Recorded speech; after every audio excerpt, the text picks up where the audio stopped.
Well, aloha, folks. Jason C. Scott here with the Veterans Financial Edge. This is going to be the second episode of the new year of 2025. I forgot that I had pre-recorded a couple last year and had them set to go for the first, so that way I wouldn't have to actually do any recording on the first.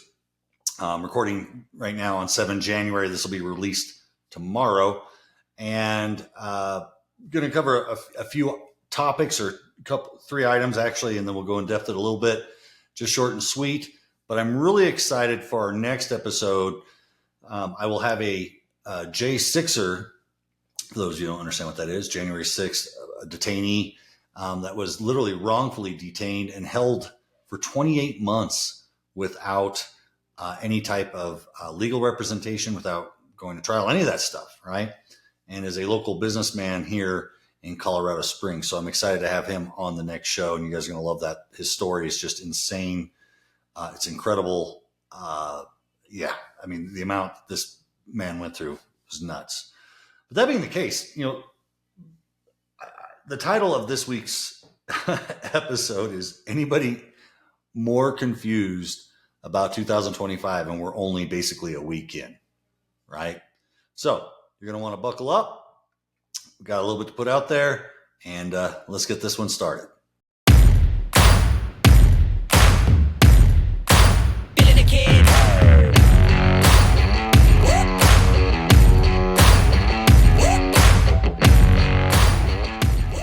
All right, we're back. So, guys, I'm a pretty blunt. Everybody says I'm a blunt instrument. My wife says I'm a sledgehammer. I know this. I always say blunt force trauma. You ask me a question, you're going to get the direct answer. No politics involved, right? However, I realize, and I've come to realize that it doesn't work for everybody, obviously, but I'm not going to change who I am. However, I started this 31-day wisdom challenge. It started on January 1st with Pedro Adao. If you guys want to check it out, you can actually start it at any time. Just go to 31daywisdomchallenge.com. And it's Pedro Adao. I don't know a whole lot about him other than the fact that he is very well versed, on the religious side of things, knows the book, the good book, pretty good, right? And basically it's a 31-day challenge because we're going over a different chapter in Proverbs for the first 31 days of the year on how to help enrich and make your life better. And the whole point of this show was, the Veterans Financial Edge. Now, granted, some of you might be like, Jay, whoa, you're talking religion, church. No, thanks. I am not the most religious guy. In fact, I'm not even close, right? I don't go to church. However, I do believe in God, and I struggle with that, right? So to me, this challenge made sense because, it's a fairly short book in the grand scheme of things in that regard. But I just want to learn more about me, and I also want to learn more about having a relationship with God. And, it's pretty much been fire every day, right? He has guest hosts as well every day. They literally go through the chapter, got this cool little book to follow along with. He doesn't just use one particular Bible set. Each day it's a different type of Bible, and they put that in the actual book. You have their version in there. You get to take notes, right? One of the things is, what is your favorite verse from each chapter? And then, the nice little business plan. And then I did the upgraded version. I paid the $31 to get Wisdom Plus. So that way, not only do I get the hour, going over the actual chapter and verse itself, or verses, but then the guest host is normally on for an additional hour, and you go a really deep dive and listen to their story and how by accepting God and Christ in their life, it just made sense, right? And I'm a make sense kind of guy. But like I said, I've always had trouble asking God for stuff because, in my own head, I have been, judging myself, which, according to the book, that's not my job, right? But I think there's a lot of people that are like that, that do the same thing. So if you're looking to get fulfillment, to understand yourself and your relationship with God, I would highly recommend doing the Wisdom Challenge. It's free. The plain challenge is free. But I'll be honest, the $31 for the Wisdom Plus upgrade for that additional hour is awesome. It also comes with a wealth building workshop that starts this upcoming week as well. A couple other things. I mean, it's $31, right? But I would highly, highly recommend it. Next thing, let's talk about New Year's Day. 2 things happen on New Year's Day, right? And I'll be honest, I wasn't even paying attention because I was so busy just business development and building and planning for the year. Plus, I had started the challenge, but we had the New Orleans terror attack, right? And it's crazy. And I'm going to talk about that. And then I'm also going to talk about the explosion that happened outside of Trump Tower in Las Vegas. 2 completely different incidents. There's people who are trying to tie the 2 together. No, that doesn't make any sense whatsoever. In fact, the only commonality is that by it being done on the 1st of January, it's a highly visible day. It's going to make the news cycle. I think that's about the only connection, period, right? Had a lot of other folks out there give their opinion and stuff, so I'm going to give mine as well. The terrorist, homegrown terrorist, and he served in the military, active duty, I think they were saying for like 10 years, and he joined the National Guard, was from Beaumont, Texas, was a realtor, seemed like pretty professional. Some of the videos they showed where he'd had on his social media. So crazy, that he is, obviously he's no longer with us, but the fact that he did what he did. What's even crazier is the, law enforcement in the area, especially the police chief for New Orleans, tried to say that they couldn't have done their security any better. He just happened to bypass it. That's kind of like when the news anchor during the election, lead up to the election, asked Vice President Kamala Harris if there's anything that she would have done different than her boss, Joe Biden, the president. And she was like, nothing comes to mind. And everybody's like, what are you talking about, right? So if you're the police chief of a city that just had a terrorist attack, you've lost some of your citizens, and you try to say that you couldn't have done your security any better, I'll be honest with you. That just, if I lived in that city, I'd be infuriated. I'm infuriated for the fact that was even a comment, and then was very quickly dismissed. The second thing, though, the one that happened in Vegas with the Cybertruck in front of Trump Tower, right?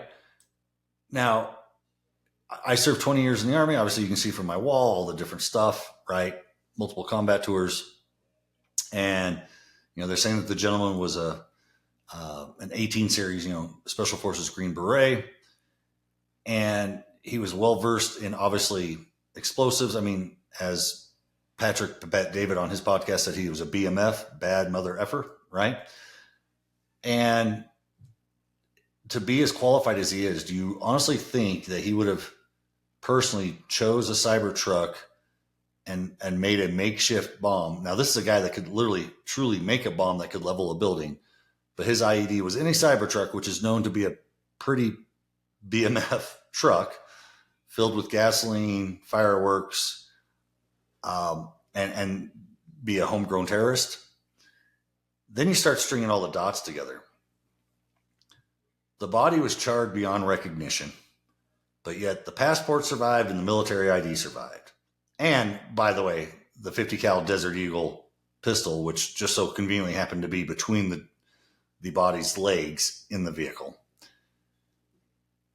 The phone was charred, right? But yet they were able to pull information, some additional like manifestos or emails that really didn't make sense. But at first glance, supposedly the phone was destroyed, but yet that comes out.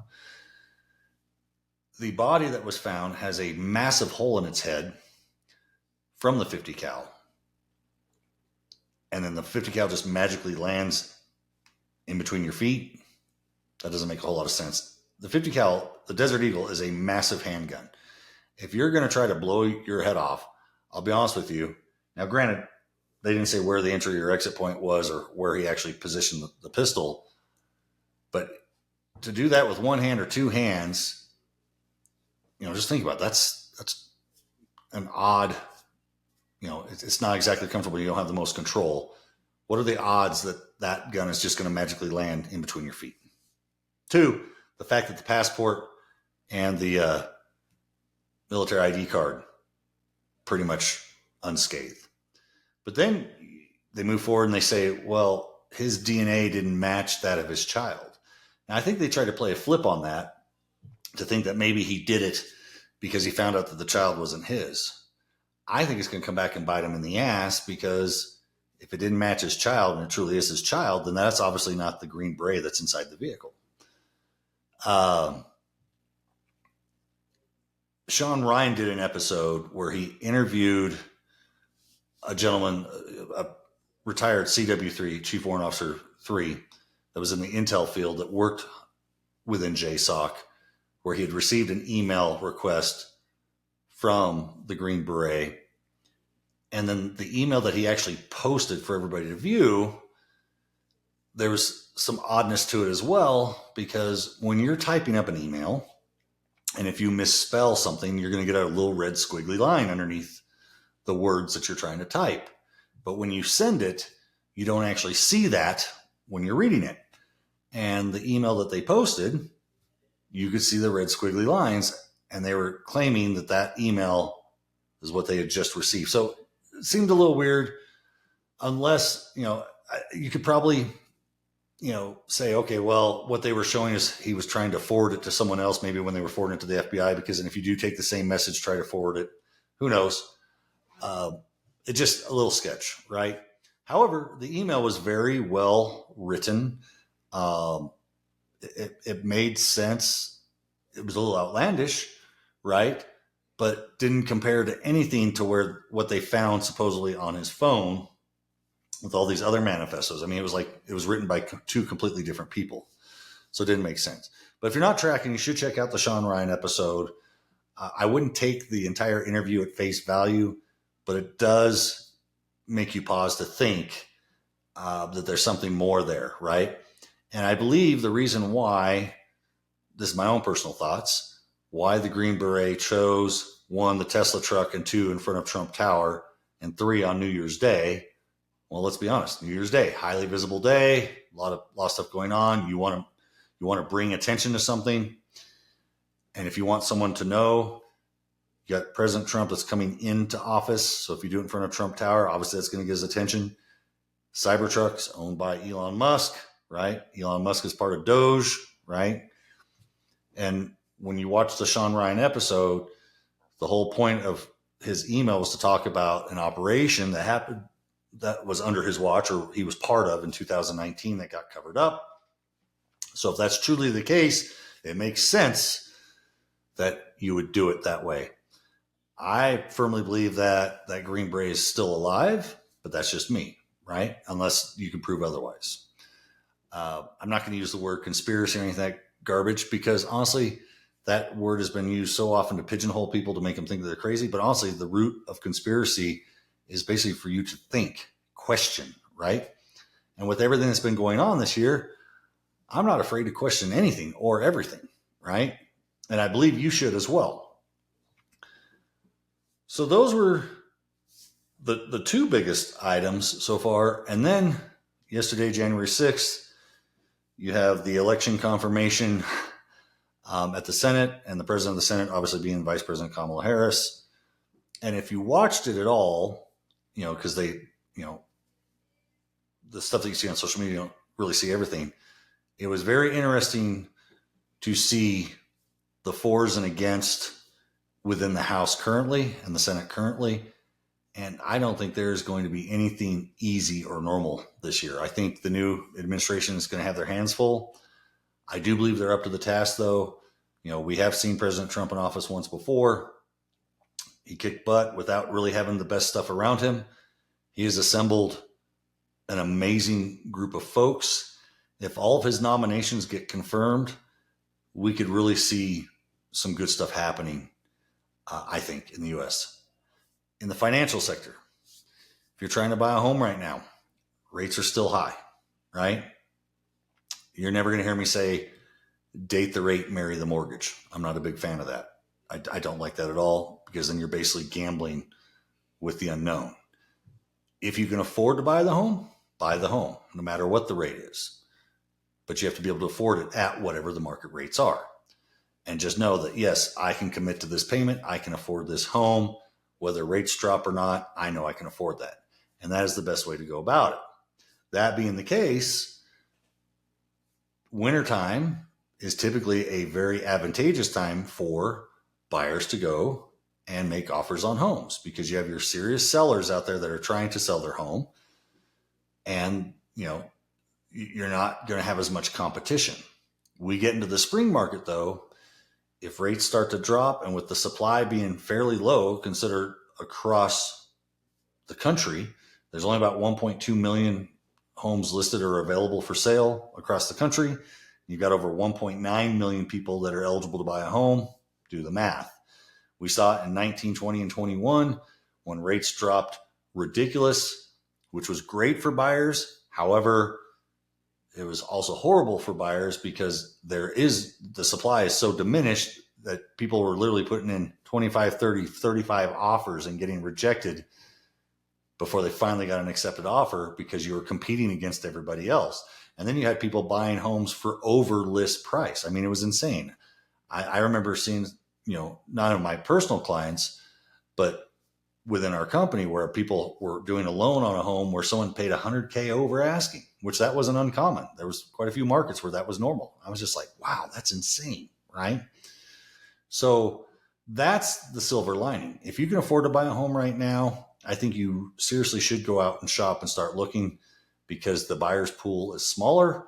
You're going to have less competition. And as long as you can afford it, you could probably make a sound investment. That's all I got for you guys this week. Like I said, you're going to want to watch next week's show for sure. Our guest is a J6er survivor, I guess is the best way of putting it, or just a J6er. And I think you're really going to enjoy what he has to say. Other than that, make it a great day, and we'll talk again soon. Aloha.